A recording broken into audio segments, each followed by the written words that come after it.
سلام دوستان عزیز، بازم با یک ویدیو جدید در خدمت شما قرار داریم. ترجمه میشن های هفته 8 پابجی موبایل. حالا که شما ویدیوی ما را سایل میکنید، لایک، سابسکرایب و زنگوله را فشار دهید و بدون سابسکرایب ویدیوی ما را بیننده نباشید.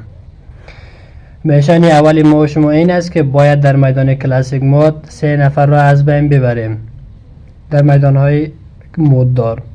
و میشن دوم این است که باید شما یک بار از طیاره در منطقه هاسپیتال پایان شوید.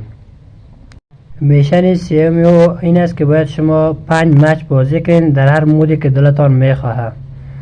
و میشن چهارم این است که باید شما 60 دقیقه داخل گیم باشین، 6 مرتبه در هر مودی که خواسته باشین. و میشن بعدی او این است که باید شما 3 اینیمی یعنی 3 دشمن را با این سلاح اسنایپر از بین ببرین. و میشن بعدی او این است که باید شما 3000 متر همراه امتیمیتان مشی بکنید، موتور دوانه کنین. میشن بعدی او این است که باید یک نفر را همراه پن در میدان کلاسیک مود همراه امتیمیتان از بین ببرین. میشن بعدی او این است که باید شما 8 مچ در هر مودی که خواسته باشین بازی کنین. میشن بعدی او این است که باید شما 2 انیمی را کت شاتگن S686 از بین ببرین در میدان کلاسیک مود.